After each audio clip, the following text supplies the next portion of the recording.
Почему именно такой карт? Ну так получилось, случайно. Серьезно? Я думаю, просто сумасшествие будет на арене.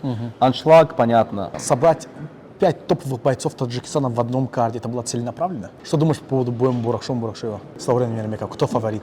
Вот, но у него не было такого соперника, как Даурен Ермеков. Мне кажется, что Даурен не воспринимает Мубаракшо как такого же сильного бойца, как это самый ожидаемый поединок для меня в карде. Это просто бешеный бой. Осимхон против Джибилова. Да, это просто бешеный бой, потому что, я думаю, все зависит от Искандара. Если он захочет подарить зрелище, он его подарит. Соперник к этому готов. Если слетит Муслим, я выйду против Адлана. Если слетит Адлан, я выйду против Муслима. Как тебе такой ответ, Фаридуна? Хороший Эльмар может испортить планы. На самом деле, без обид, ребята, но Эльмар может испортить планы. Потому что он, мне кажется, Фаридуну, чтобы выиграть Эльмара, нужно просто с первого раунда выйти. Вам большое ассаламу алейкум, друзья мои.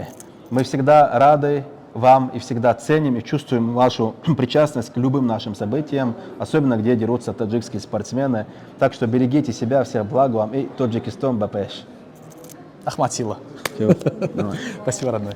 Официальным моим партнером YouTube канала Бахрадин Джолов Official и ВК Видео является компания Адаши Авто. Адаши Авто — это лучшие цены в России. Адаши Авто — это лучший и выгодный поставщик машин на рынке. Адаши Авто — надежный партнер моего YouTube канала Бахрадин Джолов Official. Так что я вам могу смело советовать сотрудничество с компанией Адаши Авто. У них всегда есть машина для вас под ваш бюджет. Обращайтесь от моего имени в компанию Адаши Авто.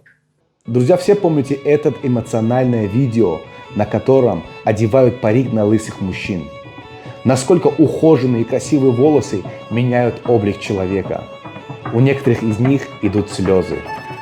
Я вам предлагаю прямо сейчас сделать пересадку волос, чтобы потом не жалеть, как эти мужчины.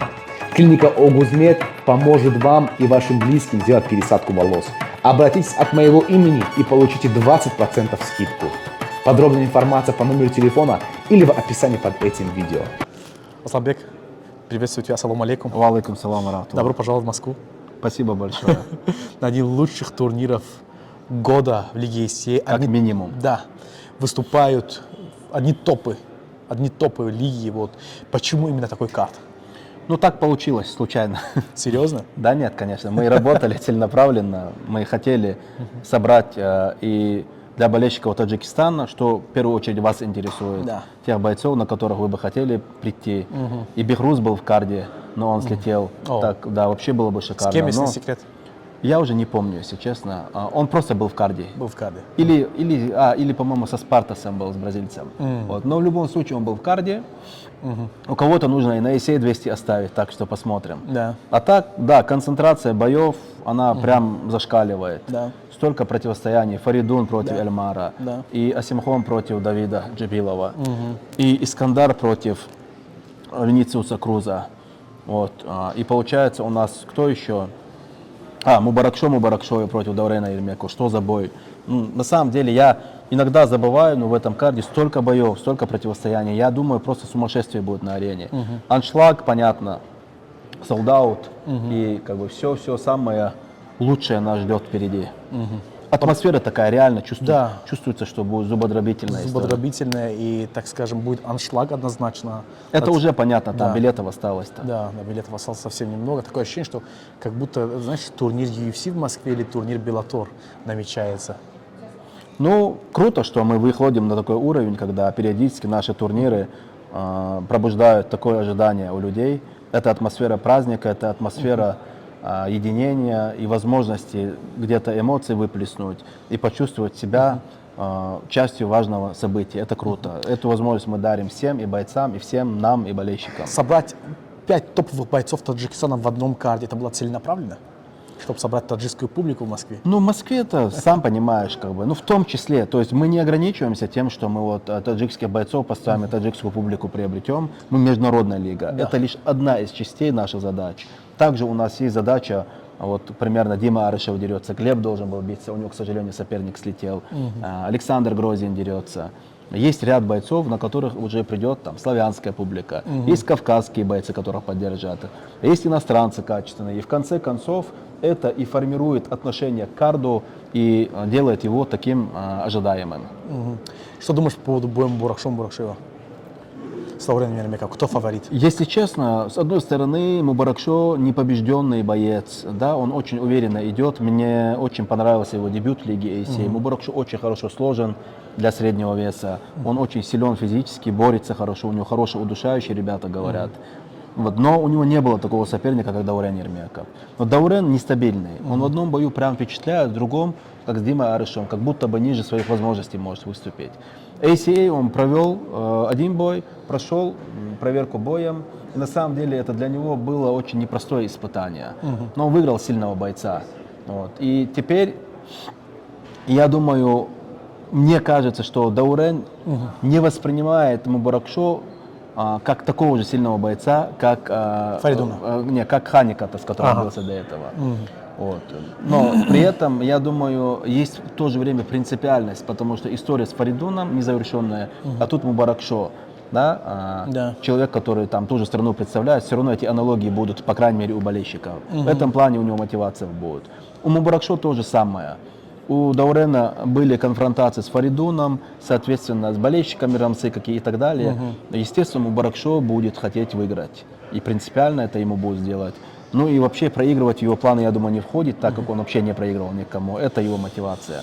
Вот. Мне, знаешь, очень интересно, в каком состоянии будет Даурен. Для меня это вот именно главный вопрос, вот ключевой. Если он будет в своей лучшей, хорошей форме, с хорошим настроем, тогда это будет очень конкурентный бой, тяжелый бой. Но если он там выйдет и, условно говоря, там не упрется, или не выложится, или не выступит на своем уровне, тогда, конечно же, я думаю, Мубаракшо шансы возрастут. По-разному это может быть, мы только в клетке поймем, какой настрой. И не просто же так говорят, очень важно, в каком состоянии бойцы на данный момент. Это очень важно в первую очередь. Вот разный уровень, разные позиции. Вот важно то, что произойдет в эти 15 минут боя внутри клетки, в этот день, какое у них состояние. Вот это важно. Джибилов, Осимхон, я тоже посмотрел, ребята такие. Тоже есть, прям такой, пестрят оба. С точки зрения спорта, это самый ожидаемый поединок для меня в карде. Это просто бешеный бой. Осимхон против Джибилова. Да, это просто бешеный бой, потому что про Хафиза Сакибекова забыл, 5-го представителя Таджикистана, крутой боец. И то, что Хафиз был на подкасте у ACA, из глубокого андеркарда, именно на него выбор пал с его соперником, это тоже о многом говорит. Да. Это говорит о Кстати, его харизме. учитывая, что бой Глеба Хабибуллина снялся с карда, получается, Хафиз открывает карт. Первый бой, да. Первый, да? Первый, второй бой, да. Ну, не первый, я думаю, нужно будет в любом случае поднять. Хафиз заслуживает, чтобы не быть первым. Вот, учитывая ту медийную работу, которую он провел. Посмотрим. Посмотрим. А так, Давид Джибилов против Осимхона, это почему я говорю об этой спортивной подоплеке? Потому что Осимхон просто расцвел в 61. Он поднялся на категорию выше, видно, что он энергию сохраняет, заряд, силы, он максимально техничный, такой виртуоз. Давид Джибилов, он трудяга, он не такой зрелищный, но он прагматичный, на результат работает. Где-то и зрелище может показать, но не так эффектно, как Осимхон. Разные бойцы, но оба очень сильные. Давид Джибилов одну из самых сложных сеток имеет входа в Лигу ACA, когда он сразу же в первых двух боях бился с двумя топ-бойцами. Да. То есть это уровень сходу с Мусакаевым и потом с Тивалиевым. Да. Вот. Он заслужил свой статус и свое место также. Да, согласен, абсолютно. Потому что он рискнул и риск оправдался. И он заслужил. Поэтому этот бой, он просто невероятный. Я понятия не имею, кто выиграет. Я понятия не имею, но я знаю одно, это будет просто невероятный бой. Я с нетерпением жду его. Еще один невероятный бой, который состоится 5 декабря, это бой Искандара Мамадалиева против Венисиуса Круза. Вот, один из реально крутых боев будет. Вот, тоже твое мнение было бы интересно послушать. Если Искандар включит борьбу, у него очень сильная борьба, этот бой не будет таким зрелищным. Но если Искандар постоит в стойке, учитывая стиль Венисиуса, это будет такая крутая перестрелка. Я думаю, все зависит от Искандара. Если он захочет подарить зрелище, он его подарит. Соперник к этому готов. Если Искандар захочет засушить этот бой, я думаю, его борьба ему позволит это сделать. Выбор за ним, как выступать, это его право. Но бой тоже очень крутой, и Венисиус Круз непрост, он на самом деле очень хорош. Ты сейчас очень грамотно отметил выбор за ним. Вот есть другая лига, называть не будем его имени, допустим, да, там диктуют бойцам не бороться, не сушить бои. Я сегодня об этом говорил на подкасте, это, мне кажется, это вообще неправильно. Люди выходят в конце концов, там, своим здоровьем жертвуют. Понятно, что они получают за это деньги, и не просто так, но, извини меня, там, за деньги ты же со скалы прыгать не будешь, какие бы деньги тебе не давали. Дайте право выбора человеку. Если вы деретесь скучно, ну, извините, тогда мы оставляем за собой право относиться к вам подобным образом. Но мы ни в коем случае не имеем права говорить вам меньше борьбы, больше стойки. Да. А прям говорят в той самой лиге, прям говорят, нам эти решенаторы не нужны, бейте стойки, меньше борьбы, бейте стойки. Говорят, в раздевалке заходят и говорят перед боями. Вы представляете, да? Это очень неправильно, на мой взгляд. Шоу, они хотят шоу. Ну, шоу-то мы все хотим, но не всеми же способами. Я бы тоже хотел бы, и ты хотел бы, чтобы все бои были зрелищными, чтобы все рубились. Как чтобы, у Азама Гафурова, да? Да, но всем бы этого. Но мы же понимаем, что это ММА. Здесь исповедуют разные стили. Иногда зрелищно, иногда не очень. Ну, если они по правилам дерутся, что мы можем? Мы можем дать оценку и сказать, мне этот бой не понравился. Но при этом боец оставляет за собой право драться так, как он считает нужным, в рамках действующих правил. Поэтому, как бы, опять же, я говорю, выбор за бойцами, но, как правило, скучать на боях Искандара нам не приходилось. Не приходилось. Ну, один из самых таких боев, так скажем, главного карда, полутяжелый вес Лиги ACA пестрит. Вот, Адлан Ибрагимов, Муслим Магомедов. Вот, в подкастах очень много было слов в адрес Фаридуна тоже. Но сегодня Любимчик лиги Фаридун. Да, но сегодня Фаридун такой, знаешь, зуботробительный дал ответ. Говорит, если слетит Муслим, я выйду против Адлана. Если слетит Адлан, я выйду против Муслима. Как тебе такой ответ Фаридуна? Круто, так и должно быть. Бойцы должны быть готовы использовать свой шанс. Я знаю, что внутри у Фаридуна кипит буря. Он очень-очень тяжело пережил поражение с Адланом, и он хочет доказать, что там, вот в этот день он был не в том состоянии, он способен выиграть. Я знаю, что его очень сильно задело то, что Муслим там потасовку с ним устроил перед его боем с Адланом. Вот это тоже задело. И я, когда спросил у Фаридуна, какой бой и реванш для тебя важнее? Ведь перед боем с Адланом ты говорил, как бы мой бой не завершится, дайте мне следующего Муслима. А сейчас он говорит, сейчас на данный момент Адлан. Если не важно, говорит, за пояс или нет, я хочу с Адланом. А потом, говорит, можно и с Муслимом. В первую очередь. Поэтому, ну, это круто. Это его оценка. Он должен себя так, он не должен смиряться с поражением. Он должен хотеть конкурировать и выигрывать. Это круто. Да. И все бы, что бы ни было, я думаю, что Эльмара без внимания надо оставлять. Эльмар один из таких хороших Эльмар бойцов. может испортить планы. На самом деле, без обид, ребята, но Эльмар может испортить планы, потому что он остается в тени. Опасный. Почему? Потому что он дерется незрелищно. Да. После того, как он нокаут ушел во втором бою в Лиге ACA от Вагнера, правда, он избрал такой безопасный стиль ведения боя и немного аккуратно сейчас дерется. Но это не значит, что он не может выиграть. Он удивил и в бою с Григором, и с Сулимом. Он очень тактически грамотно действует. Его тяжело перевести. Мне кажется, Фаридуну, чтобы выиграть Эльмара, нужно просто с первого раунда выйти и драку устроить, и поднять темп. Если он будет вот в эту игру играть Эльмара, Эльмар перестреляет его. Потому что в технику Эльмар по любителям выступал, по кикбоксингу, по рукопашке, эти удары на очки. То есть его переиграть тяжело будет. Не будет ли Фаридун. а-ля фильм, не будет ли а-ля история, как с Михаилом Ахматовым? Нет, конечно, нет. Уровень, даже не уровень у Михаила тоже был высоким.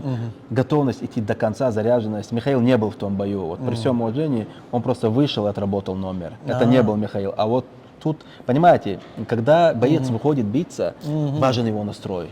Важна готовность идти до конца. Когда ты безумно готов биться, идти до конца, какой бы уровень и разница в нем ни была, это хороший бой. Если нет, тогда нет. Поэтому получается, что Эльмар в огне сейчас, он на пике, он даст очень тяжелый бой Фаридуну. И я говорю, что вот эти ожидания, праздник может быть испорчен. Эльмар на это способен. Но Фаридун, я думаю, тоже знает, что ему делать. Посмотрим, что у кого получится. Друзья, прошу любить и жаловать. Вице-президент Лиги ACA Асланбек Бадаев все рассказал, все раскидал, что как. Друзья мои, спасибо тебе большое, Асланбек. Наша аудитория тебя очень хорошо знает. Я думаю, что кроме турниров, всех этих историй, нужно будет обязательно нам с тобой записать подкаст. Потому что ни с кем, как с тобой, говорит о российском ММА. Спасибо большое. Вам большое ассаламу алейкум, друзья мои. Мы всегда рады вам и всегда ценим и чувствуем вашу причастность к любым нашим событиям, особенно где дерутся таджикские спортсмены. Так что берегите себя, всех благ вам и Таджикистан Бапеш. Ахмад Сила. Спасибо, родной.